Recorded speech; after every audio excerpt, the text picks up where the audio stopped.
adventure! Hello everybody, Ian Higton from Eurogamer here, and I'm again joined by the lovely Tom Phillips, who's here to talk a little bit more about Super Captain Toad's treasure tracking adventure time, now that the review embargo has lifted and we can talk about every single aspect. That was the right title, right? Yeah, absolutely. Spot on, perfect. Good, I thought so. I think I missed out the colon, but I got the main gist. Let's stop talking about colons. Yeah, especially not Captain Toad's. He's too cute to have one of them.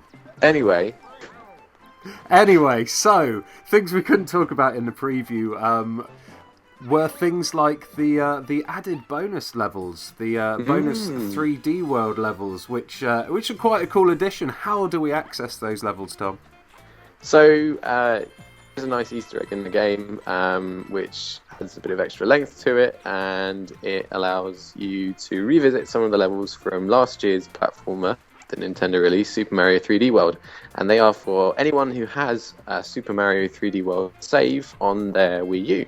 When you boot up the game, and I think you need to just play through one level, the game will notify you that it's detected a 3D World save on your console, and you will start unlocking these levels. You get one to start off with, and I think more unlock as you earn stars in the main game. So it's a nice bonus feature, and it encourages you to be sort of completionist about your path through the main campaign. And these levels unlock every, 25 stars or something. So do you know how many levels there are? Is there a good chunk of content there, like half a game or...? So what they've done is they've cherry-picked some of the some of people's favourite levels from 3D World. It's funny actually. You and me did some video last year for 3D World, and we picked sort of our favourite levels to showcase to people before the game came out. And a load of those are actually they've chosen for the game. So there's Shadow Play Alley, where you're going through, and it's kind of like a silhouette sort of look to it. A few of the ones where you use the gamepad for moving the platforms around, you use the touch screen for that.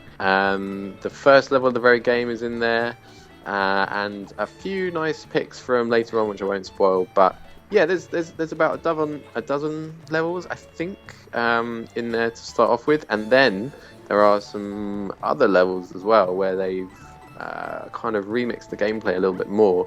And you play, in Mario 3D World, there were levels where you were chased by Shadow Mario. Oh yeah. There are similar levels in Captain Toad.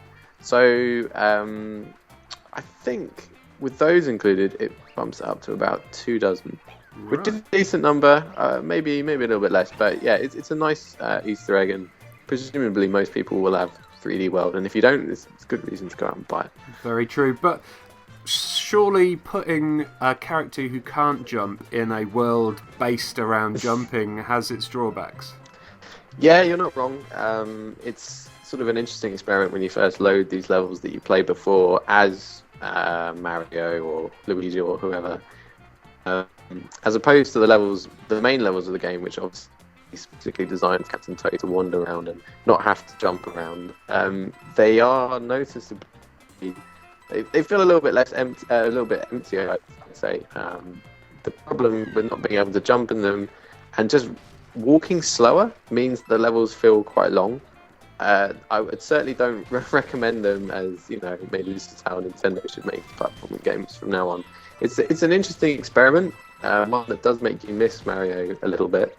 I'd say it's more interesting for sort of nostalgia value to look back and say, oh yeah, I remember that level from last year, this was cool. And a few times they mix up the levels a bit because they need different ways of navigating through them. If you can't jump, they change a few of the elements sometimes, and that's kind of cool to see. Some of the later levels require you to hunt down members of your Toad Brigade, which are the 3 other Toads sort of hang about with Captain Toad. This is going back to Mario Galaxy now. So yeah, it's an Easter egg for Nintendo fans, but not in any way a replacement for 3D World. No. So considering Captain Toad is based on a mini game, how well does that experience transfer to a full-length release? Is there enough content there? Is it a long game, or does it seem like it's a bit too short and maybe padded out with unnecessary levels? I think it's a fair question because Nintendo is releasing it as a full release. It's not a downloadable game, which I think when some people saw it announced, they kind of assumed that it would be. There is a good amount of content there. It's certainly going to take you up to about 10 hours to find everything in the game. In terms of level counts, there are 18 levels in the first chapter of the game, another 18 in the second, and then 28 in the third, which I'm still going through right now, and those ones are a lot more difficult. So even if you find yourself reaching the end of the first chapter, and the credits roll at that point, by the way, so that's kind of like a shock. You think, oh my goodness, wow, over already, and it's, sort of an hour and a half in. No, the latter levels take a lot longer, there are a lot more of them. It's still not a very long game, and you could make the argument that perhaps £35 could be spent on longer experiences, but it's very fun while it lasts, and if you want to go through and get everything, then you're not going to be rushing through it quickly. I've only played the first few levels, actually capturing footage for this little chat, but each level I've replayed at least once more to find the extra items, or to do there's those little bonus objectives, aren't there, like defeat all enemies, finish a level in 3 turns. So it seems like there's going to be a lot of replayability in it, especially if you're someone who wants to 100% something, wants to collect all the gems, etc. Yeah, exactly. And they don't tell you the objectives, the sub-objectives, until after you beat the level. And sometimes you'll do it through normal play by accident. But most times, if you want to get everything, you'll be going back into it at least once.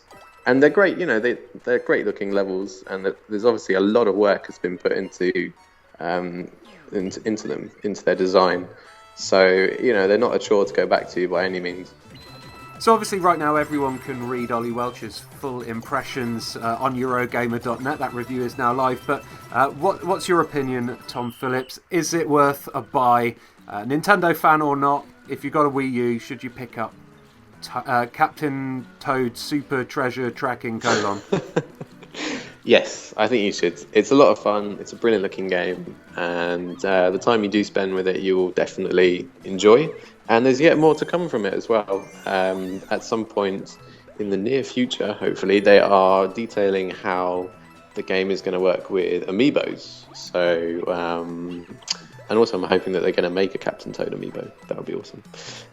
So yeah, more to come. And but the game itself right now is a lot of fun.